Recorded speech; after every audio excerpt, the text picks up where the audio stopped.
Hello and welcome back to the podcast. So I've got a guest on today whose name you won't recognize straight away, but you'll certainly recognize some of the names I'm about to list out that he's worked alongside historically.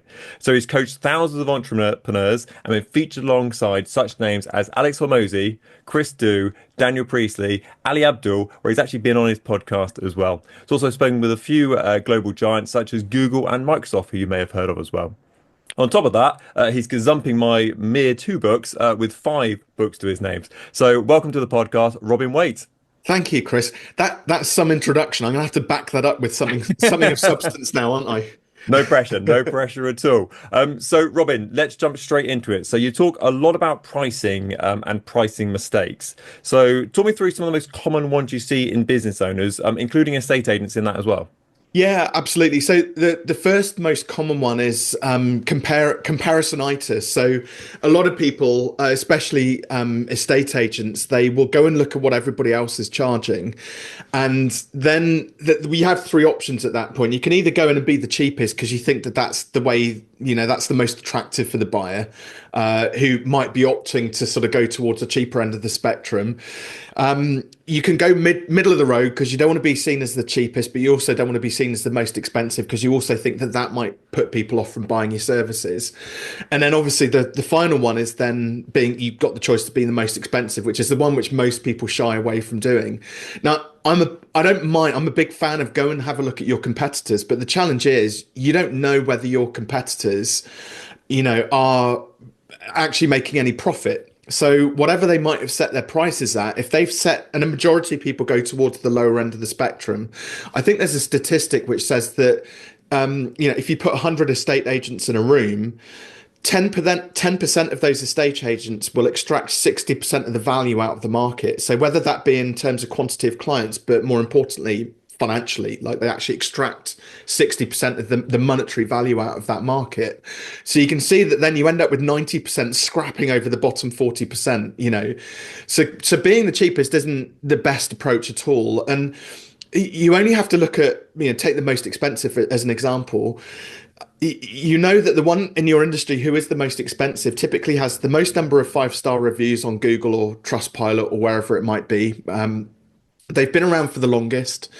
They've probably sold the most number of homes or let the most number of homes in the local area. And they've got this reputation. They've got boards up all over the place. So they're very well known. And they're the most expensive. And the clue is they're still able to get clients. So that kind of tells you something about the aspirational values that estate agents need to sort of move towards is look at your competitors, but choose the ones that on paper, look like the most successful outwardly, but don't copy their prices because you've got to make sure that the prices you set economically stack up. The second mistake, which I see a lot of estate agents making as well, is competing on price. So, but by this, I mean they discount to attract buyers in. The thing is, like, I mean, I know that over time, I mean, I know my estate agent, we've actually gone through three house purchases using the same estate agent over what we're talking probably sort of 12, 13 years. So there is the potential to get repeat purchase through the clients which you've got. However, it's not like they're going to be coming back buying 10, 20, 30, 40 houses a year or something like that. So if you go in discounting, it might attract the buyer in, but what you're doing is you're eroding your profitability massively. And there's very little chance you're going to be able to back that up by making more money either through repeat purchase or some kind of like subscription or membership, which is typical with most service businesses, but not so much with estate agents. So on the letting side of things, possibly it's slightly different. So it could be doing, maybe going and doing some kind of an inspection or something like that, at a discounted rate, but knowing then that you're going to get those the letting, the management fees sort of on repeat over and over again, and you'll be able to claw back that customer lifetime value. But a little statistic, and then you can fire some questions at me about this, Chris. A lot of people assume that if you do a 5% discount, you've only got to get 5% more clients to make up for that sort of dip in revenue. It doesn't work like that because as the money gets eroded through the profit and loss account and your overheads and expenses, there's this compounding effect which happens. So offering as little as a 5% discount to attract somebody in, you've actually got to sell 14% more of the same product or service to make the same net profit. And that escalates very quickly. So at 10%, you've got to sell 22% more. At 15% of a discount, you've got to sell 40% more. And by the time you get to 25% of a discount, so imagine somebody's doing some kind of like springtime special offer, doing 25% of a discount off our fees. You've got to sell double the number of homes in order to make the same net profit within your estate agency. So that tells you immediately that like discounting massively erodes profitability, and it should be a big no. And I think there's a big I'll say issue is probably the wrong word, but there's a big mindset in a estate agency. So average fee in the UK is probably about 1.2% of asking price at the moment. It's on the way up, which is good news. But I think that agents tend to sort of jump down in bulk figures. So they can't agents love round numbers. So for example, if I walked to the front door and said, Robin, to sell your property, my fee would be 1.5%, and you went, oh, you're a bit expensive, lots of agents would go, right, we'll go 1.25%. And if you said, I actually no to 1.25%, you would then jump down to 1%. So agents tend to have this sort of there are no numbers between, 1%, 1.25%, 1.25%, and 1.5%, and 1.75%, for example. They can't just go in these massive jumps as opposed to sort of even sort of minor kind of adjustments of 100 quid here or 200 quid there. So if what you're saying is there is effectively saying that agents are shooting themselves in the foot even more so by doing those enormous jumps. Yeah. That's it. And the thing is as well, like I actually think that I'm probably gonna get a load of hate for this, but like the percentage thing is a very old school way of doing it in estate agents, and I actually feel that it's a poor pricing model. I don't think it works. I don't think it serves you guys as agents. What about if actually you charge some kind of a fixed fee structure so that you had three bandings of prices which you charge based on the rough valuation of the house. So let's say you had like a 3K package, a 6K package, and a 10K package that you sold. And most people are going, oh, well, it depends. Like most of our houses are smaller houses. So therefore, but the thing is, if you know that you want to make 100, I'm going to round these numbers and make it super simple, right? Let's say you wanted to make £100,000 next year in your estate agency business. It's simple maths says, well, we need to sell 20 homes with a 5K fee. So why aren't we doing it on a fixed fee basis, right? And I know that because also the percentage side of things, as a house buyer personally, I think it overcomplicates matters for me as somebody selling a home because I have to go, oh, my house, I might get 750 or I might get 725 for my house. What's 1.25% of that? So I'm doing this mental calculation. And so what you end up with, let's say we go and speak to three agents and one's 1.6, one's 1.4, one's 1.25. There's always going to be this gravitational pull towards the cheapest. I get it. That's a neat way to kind of compete. But if somebody says, well, it's 5K to sell your home, Robin, but for that, you're going to get this, this, and this, and you can start to list out the features. And our goal will be to get you best price for your home, you know, within 90 days. So you can start to talk about like articulate the results and outcomes for that fixed fee package. If they go down the road and somebody quotes them 1.25%, I've got to do a mental calculation in my head as to whether that ends up being 6K or 4.5K. But now I know that no matter what happens, I'm paying 5K for my house sale. Personally, I would probably go to gravitate towards the one who's got this fixed price. Not, I know nothing's guaranteed in life, but some kind of guaranteed offer of a package that I'm going to get for that money. So I think the percentage thing, I think, is just it's a wild way to price services in any sense of like, and I kind of get it. It incentivizes the estate agencies to get a higher price for the house, but 1.25% of an extra 15K, is it really going to make that much difference? But if we're slightly pricing above average package wise, you can see that they're incentivized to sell the house no matter what, because otherwise they don't get paid their 5K, right? Can you see? And I also think as well, like, why aren't estate agents in local areas communicating with one another and all agreeing to sell the houses at 1.6 or 1.8%? Mm. So I think that's actually illegal. Actually, so that is yeah that's frowned upon. That's shouldn't be doing that as a side note on that one because I've always thought in a estate agency there's not really much of a value ladder. So it's kind of there's sort of one service, do you want to sell your home, sort of yes or no, and it's there's not sort of a this is our bronze, this is our silver, this is our gold sort of thing. For most estate agents, it's like, well, do you want me to sell it, yes or no sort of thing. So what can agents kind of look at to kind of bring in more money to kind of have some sort of a, not even upsell, but just have kind of different options for a client rather than just going, do you want me to sell your house, yes or no? That's it. It's a step rather than a ladder. What can agents look at that side to kind of maximize their returns?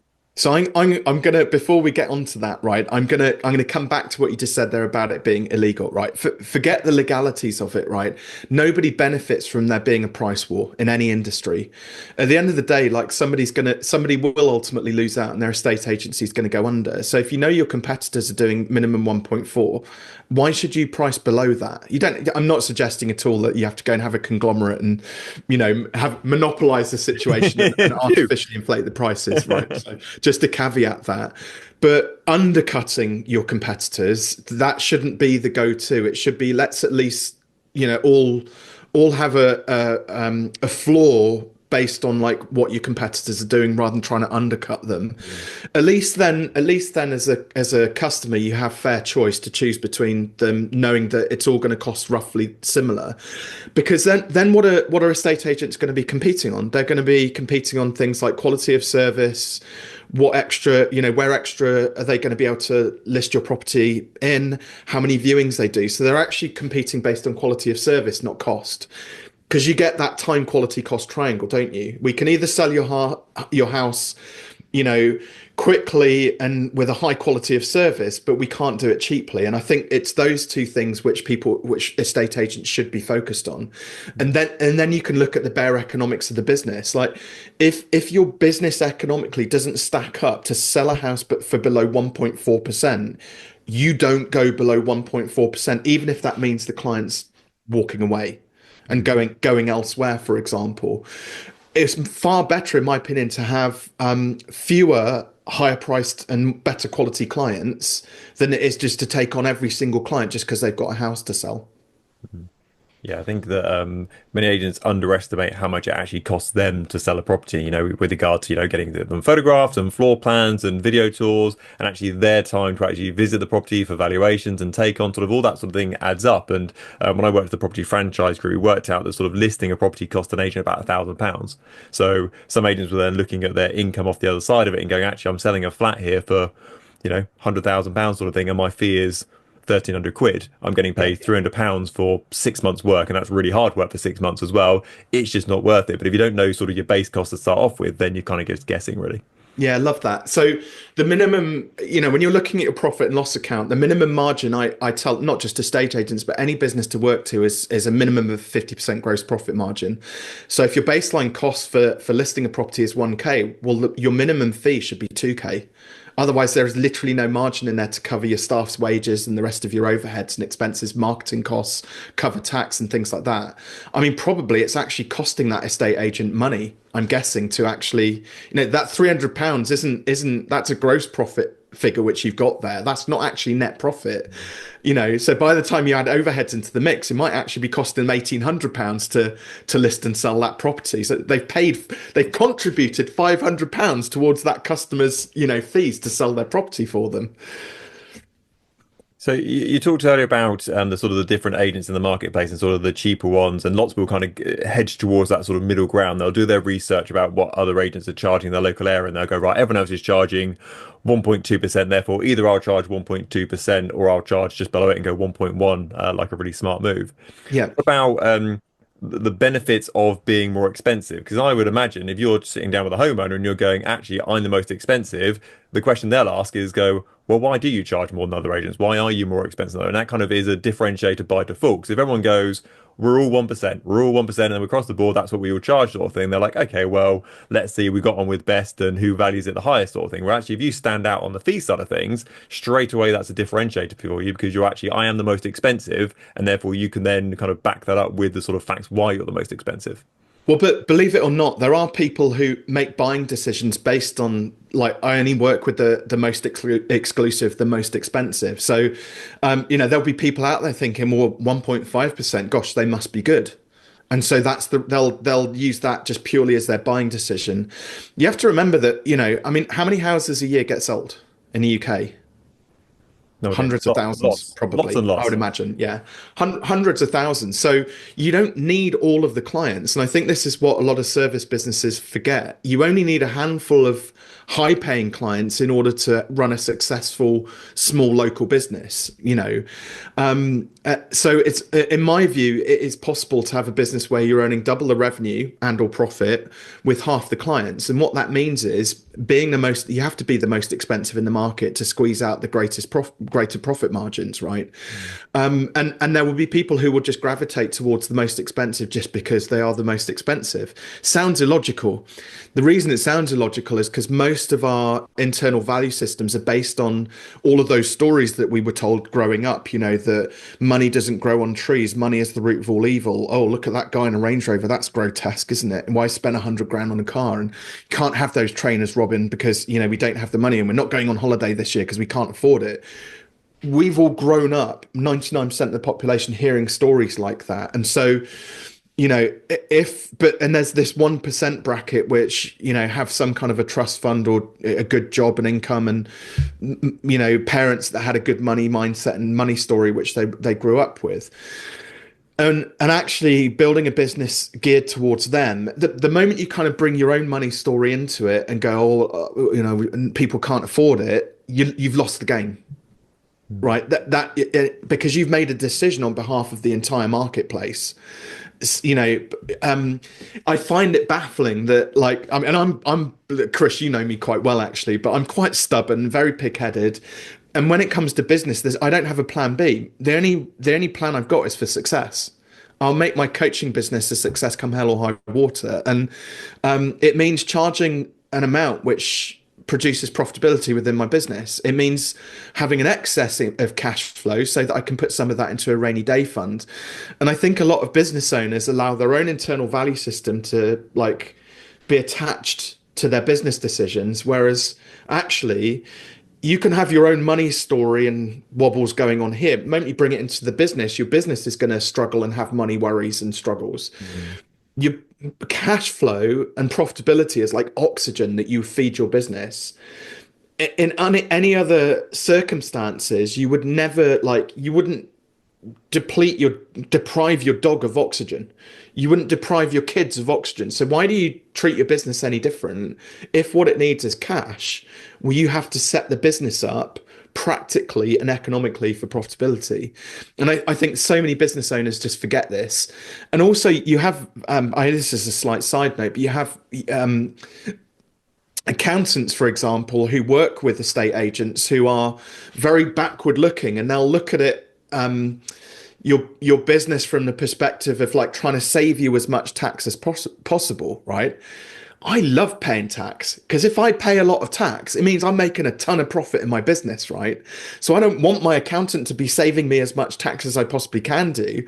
I want him to be feeding me information about how I can inject more profitability into my business so I can pay more tax. And I like it, it's like a different way of looking at it, which I think a lot of business owners really forget.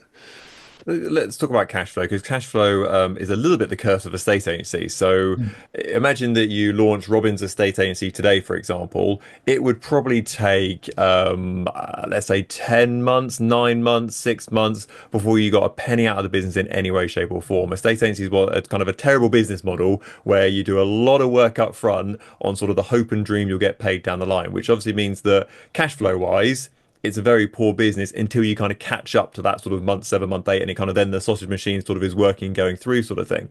Mm. So how can you improve that? So one of the things that I talk to my clients about is kind of having an upfront charge to start working with yourself to kind of soften that blow to kind of bring some of that cash flow into there. Would you agree that's a better way to go for it, to kind of inject that sort of cash and slash oxygen into your business? 100%. I would proactively encourage everybody to have some kind of like a listing fee, essentially, just to get the ball rolling, because it does then mean you've got that cash up front. The danger is that people would then go and spend that. I would actually take that upfront fee and make sure that we're keeping some of that set aside, so that rainy day fund to kind of start to I know there are natural sort of there's natural seasonality to sort of selling homes. So what you want to do is make sure that we're setting aside a certain percentage of the cash, and you'll probably be able to be better equipped to sort of suggest what that percentage might be, but so that we can flatten out those peaks and troughs, and we actually have a rainy day fund set aside for when the market starts to dip. And having those bits of cash up front, generally in most businesses, I find if you can find a way to tuck that aside, those big lumpy bits of cash for those listing fees, that will certainly pay into that rainy day fund. And I also think because there is that upfront bit of work doing, you get a lot of I think again, forgive me if I'm wrong, I'm probably doing house buyers and people selling homes a bit of a disservice here. They can be a bit flaky, I'm not going to lie. There's a game which they're playing, and it's like everybody sees I'm going to make some really awful generalizations now, but hey, I can do that. Everybody sees estate agents as being the sleazy salesman, right? But actually, if you think about it, all an estate agent wants to do is to they show up, they take the photographs, they go and have a look around the house, they do their valuation, they give their quite the estate agent we've used. They'll come around and he'll be looking at houses with us and saying, well, actually, if you took this wall out here and you put this in the kitchen over this way, and so he's giving helpful suggestions as to ways to improve the house once we bought it, and then they come back with their quote, and they're doing everything they can to be helpful to help you sell your home or buy a home, right? Then they're the ones sort of chasing you up, and then you flip it on the boot's now on the other foot, and it's now the person buying or selling the home, and they're the ones who are like taking all of this free information from the estate agent, and whenever the estate agent's number pops up on the phone, they're like ignoring it, not getting back to the estate agent. So who is the sleazy one here? It's not the estate agent, it's the customer who is a bit slippery, right? So I think as well, to help train customers and to qualify them, charging something up front, it makes sense because it means then that they're serious buyers or sellers. So okay, let's work together then. And yeah, it's good for cash flow. Sure. I do think absolutely bang on. I think you do find in the estate agency world, you do find there's quite a lot of I think tire kickers is probably a bit strong, but there's certainly vendors who think we'll give it a go and see what happens, sort of thing. Where obviously, Yeah, as an agent, you're like, well, I'm throwing the kitchen sink at this, whether whether you tell me you want to sell it or not, something. I'm going for it maximum attack. Whereas the homeowners are going, well, unless we get so and so figure, we won't move, sort of thing. And unless we find our dream home, we won't kind of get going. So I think it certainly is almost like a vetting process to start working with your agency to say, actually, yes, I am serious about selling my property. Yes, I am committed with it. And yes, we can go forward with it. And I would imagine that anybody who holds their hand up and says, I've got a problem paying you a bit of money to get going is a little bit of a flashy red flag there to say, actually, how motivated are they to sell? yeah. Or actually, how optimistic are they that you're going to hit the price that you kind of said you're going to? Yeah, and I mean, I know the valuation on my house. I'm probably giving the game away here, but and based on those packages I talked about, if somebody quoted me 7.5K, say, to sell my house and wanted 50% up front, and I'm a motivated seller, I know that we're going to have to move because my kids are going to be changing schools, over the next couple of years. I shouldn't, as a seller, I shouldn't see any problem with dropping 3,750 quid to start that process off. And I think also what that does as a seller, it elicits trust between both you and the estate agent. And you can be really motivated now to sell my house because I've parted ways with £3,750. And it just greases the wheels with the relationship, initially. I wish that was more normal. I wish more transactions could happen like that and it was a bit more binary. And I also think that pays into this thing around, like it's almost like business owners go out of their way, estate agents or otherwise, to almost overcomplicate their business. And for me, that smells of like smoke and mirrors. You want to make it as simple as possible for people to buy your products and services in a way, like I said, that's going to contribute towards profitability in the business.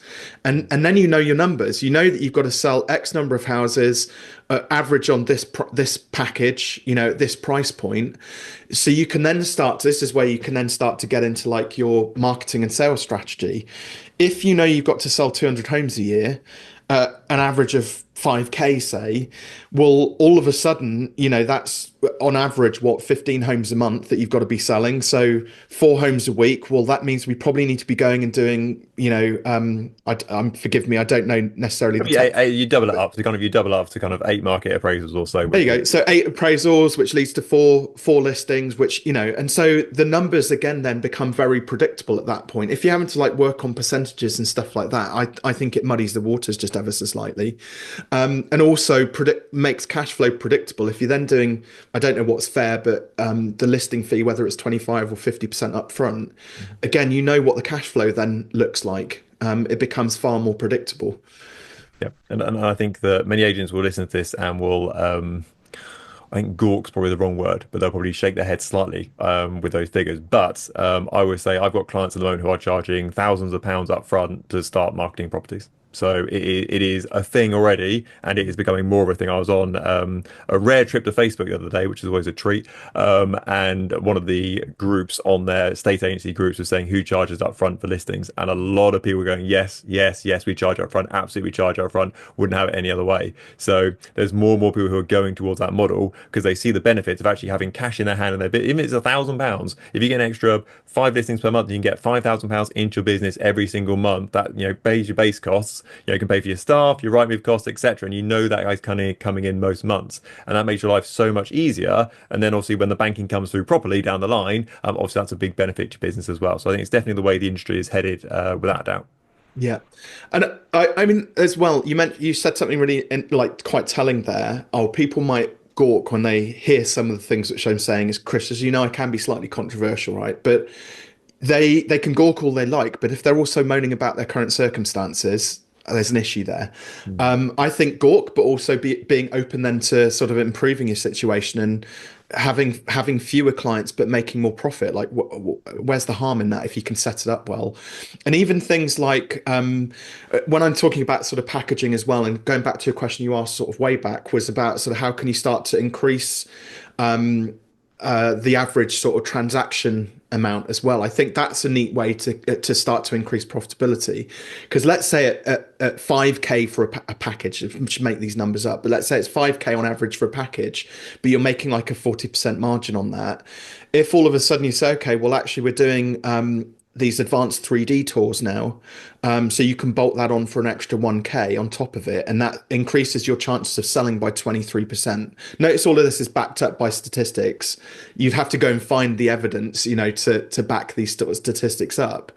But if all of a sudden that extra £1,000 for that 3D tour, which is going to increase the chance of that house selling, but that increases your margin to 55%, there's quite, that thousand that you've made on that upsell will fall straight to the bottom line in terms of profit, pretty, near enough. Especially if you're able to do that in house. So you've got the tools and the skills to be able to do that in house. Obviously, it reduces profitability slightly if you have to outsource, get a photographer to come in and do those shots. But starting to be creative about the way that you're bundling up things and then upselling extra bits into it, I think is any estate agent should be capable of doing that. But the key thing then is being able to articulate the value. How do you sell that to the client in a way that, because again, that little 1 bedroom flat will probably just some nice photos at 100K is like, that's fine. If you've got a big sort of, 5 bedroom detached country home, well, actually having a walkthrough inside and out, that's going to make that listing like exponentially better. And also the person buying that, because they're spending more money, will have this greater expectation. So again, there's certain like, homes and packages that you'll be able to upsell, and so others it's probably not quite as appropriate to do that. Mm.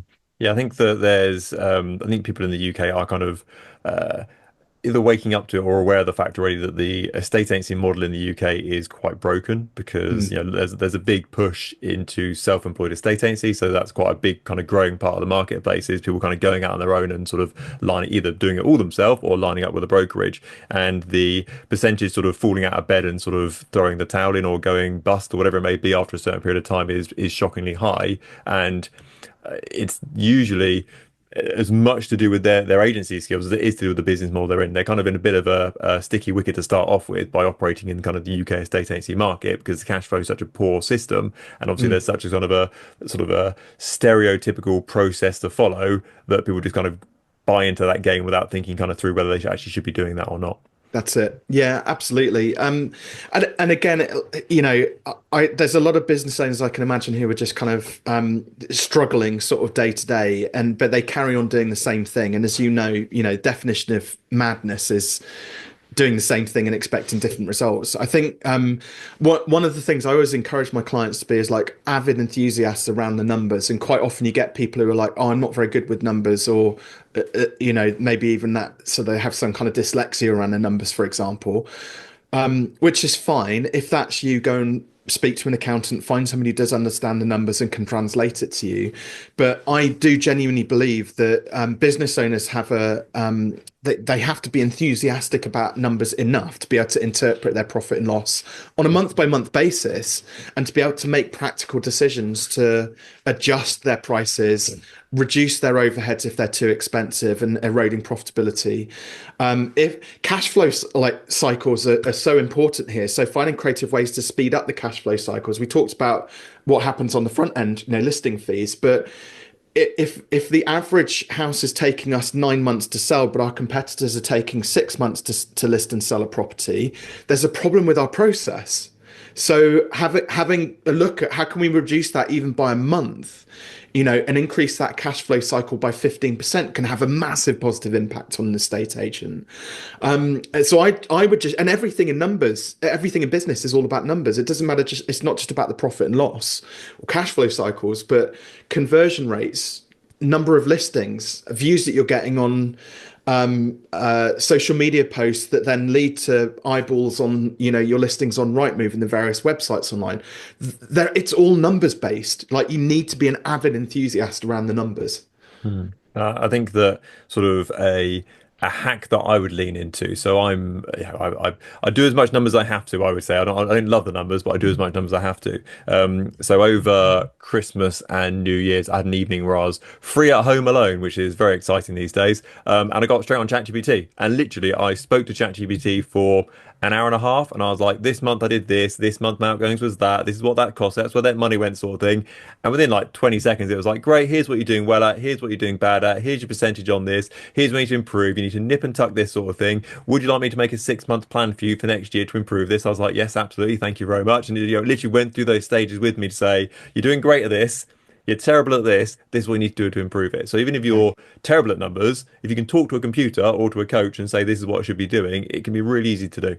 Yeah, absolutely. And somebody with your experience as well, Chris, like you would be able to look at somebody's probably financial statements of profit and loss and things like that. And you would also be able to just spot probably just immediately kind of where you can see problems or bottlenecks or things like that in the business. Yeah, 100%. Getting that second opinion is like so important.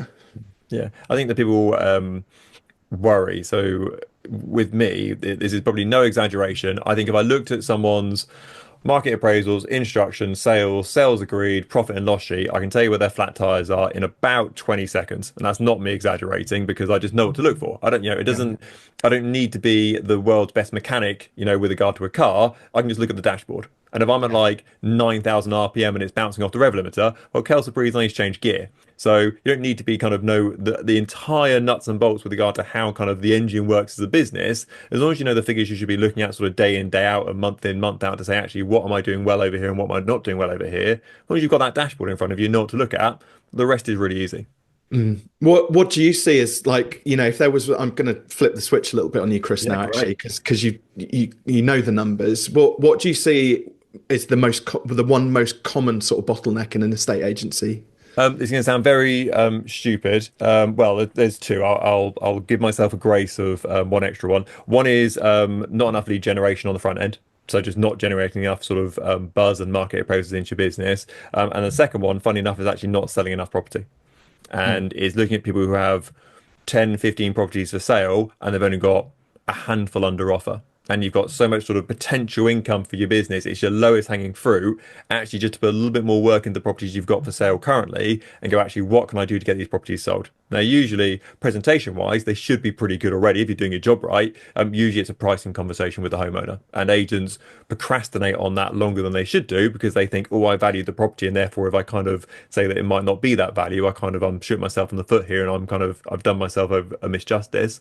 But actually, by delaying it, they're causing themselves more issues. So, looking at that, most agents these days should have 50 to 60% of their stock under offer at any one time. Yeah. Anything below that, they've got some really low hanging fruit. They just have a slightly harder conversation with their homeowner and say, look, it's not working out at £500,000. It needs to be 475 or 450 sort of thing. And great, that suddenly unlocks the door to like £6,000, £7,000 worth of income into their business, which they didn't have 10 minutes ago. Yeah.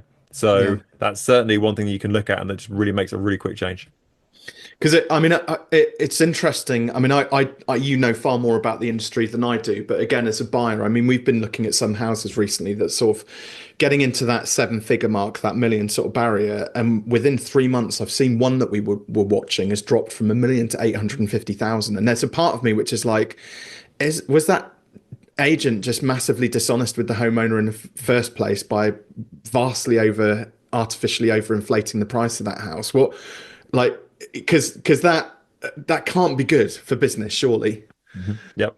Well, I am. I have a family group chat, and actually, I was going to put a post on socials about this because I took a screenshot of it, and it's basically a conversation between my mum and my sister. And so, a couple of properties have come for sale in my parents' road, and they're like, "Oh my God, it's worth so and so amount of money," sort of thing, and "Oh my God, look at the one around the corner; it's just on the market for this much money," sort of thing. And I had to put a message in the group saying, like, asking price is not achieved price. These are two very different things. If I say to you this pen is worth £1 million, it isn't £1 million pen. I've just said it's worth £1 million. So until someone actually pays it and actually wants to go for it, chances are the value is wrong. But Yeah. I think people underestimate how much people in the public notice when agents don't sell properties. They think, oh, it's only the vendor that knows, and there are a few people who might want to view it. Lots of people chat behind the scenes in group chat and Facebook groups about properties that have been on the market for the last 6 months or so. And you're absolutely right. It doesn't look good for agency if that's the case. So the sooner you can kind of adjust it and get it under offer, the better for your business. Yeah. So there's the fee which the estate agent gets when the property sells, but I think there's also that upfront thing about being honest, like true about the valuation, and you want to get the best price obviously for the seller, but you also don't want to lead them a merry dance and like waste their time for 6 or 9 months, because again, that's no good for anyone. Absolutely. Um, There's lots of stats out there showing how much longer it takes to sell should you overprice. And it's a correctly priced property sells 1.35 times quicker than ones that aren't reduced. It sells in 33 days on average, as opposed to like 97 days if it gets reduced, sort of thing. So there's a lot of benefits to getting the property pricing right first time. so here's a thought then. So if estate agents just focused on two things, right? So getting that property price valued right correctly in the first instance, but also maybe they consider doing packages like what I've suggested in terms of like, so percentage wise, the package price might be a little bit more than 1.4 or 1.25% or whatever the going rate is locally. Do you think that would be a good combination to just in terms of like the bare numbers to for an estate agent to focus on? Sorry, Rob, you lost me there slightly. So which numbers should agents be focusing on? So first and foremost, giving a fair market, Yep. valuation. So making sure we're not overpricing it. So that stands us in better stead of within that 33 days getting an offer Yep. on the table. Yep. But also where everybody else is like, competing over like 1.25% or 1.4%, you say actually it's going to be fixed price 5k and we'll look to sell this, get the first offer on the table within 33 days. Yeah, It's absolutely. not a much stronger value proposition. Yeah, 100%. I think it's the conversation with some homes can be kind of like how long's a piece of string. And I think that agents are sort of not renowned for over-promising and under-delivering. That's the wrong way of putting it. But they're certainly, if you ask an estate agent if they've got any buyers, the answer is yes. That is the go-to sort of thing. Whether they have or not sort of thing will work out very quickly. So anything we can kind of put not necessarily a guarantee, because nothing's guaranteed, but kind of a plan in place to say, look, this is the plan we're going for. It's this price, this fee, and this is the sort of timescale we're expecting off the back of it. I think that clarity can only help a homeowner out. Yeah, well, the estate agent's got skin in the game now to work their backside off to get it, get those offers coming in within the first month, Yep, at the end of the absolutely. day. There was something else which you touched on as well. So when I asked you about sort of some of the common sort of challenges which estate agents are struggling with. You mentioned marketing there, so Yep. I don't know if you want to wrap up by Well, talking. brilliant. Yeah, I literally was about to say, let's talk about lead generation because that's one thing that I've got a free webinar. So we host a free webinar as a company every 6 weeks or so. And one of the questions we ask people when they sign up for it is, what do you want to talk about? We can get most value from the webinar sort of thing. And the list this morning was leads, leads, leads, leads from literally every single person. It was almost as if they copy and pasted it from the person before sort of thing. So let's talk about lead generation for estate agents. So where should agents be focusing on to kind of make sure that they are well known within their local area so they actually get called out rather than kind of being the best kept secret in their town? Yeah, I mean, I guess I'm guessing as well. There's like traditional ways that a lot of estate agents are probably marketing themselves at the moment. So social media, I can guarantee, will be pretty much top of everybody's agenda. I'll let you in on a little secret, Chris. Well, I think you may already know this, but 2 years ago, I became antisocial. I think traditional social media is kind of dying out as an art, and you only have to look at the trends which are happening on the likes of TikTok and Instagram. Well, Meta products now are starting to adopt this, and a few others, where they're changing their algorithms in favor of like individual bits of content that have the potential to go viral and get more views. So it used to be that if you showed up regularly and often with that same consistent message, and paid £1 into the meter every day, that the social media platforms would reward you for that. So, we're seeing things where people have got like several million followers on TikTok and they'll post something and they'll get like 2,000 views on it. Whereas somebody could come in and post one piece of content for the first time and go viral and get millions of views. I'm not suggesting people don't do social media. That's not what I'm suggesting at all. But I think estate agents need to be much far more savvy about the content they're putting out on the specific platforms they want to focus on. So one way of doing this is like starting to pay a little bit into like trending topics. There could be something which is trending either in the local area, or it could be something which is a bit more national. But if they pick up on I know this isn't relative directly to estate agents, but the Revolut push payment scams. There was a BBC Panorama documentary which came out recently, and of course that became a trending topic. So is it any wonder that when I did a video with my take on the Revolut push payment scams, which for business owners is relevant, I got 10 times the number of views on that particular video. So it's about just being a little bit smarter about the type of content and what's trending and what's going on in your local area when you do post into social. So that's the first thing is don't just churn out content for the sake of churning out content. Be a little bit savvy, and one, it just takes less time for a start, and two, it's actually a bit more fun when you do get something which, because you were intentional about the content, it then gets more views than you typically would get. The second thing, which I'm big on, is partnerships. I think this is very underrated because it's really easy as a small business owner to just get your head down and do the work and forget about what else is going on in your local town, village, whatever. And we live in this world nowadays where I tell a little. I don't know how long if we've got enough time for this, so No, do we're all stop good. me. Yeah.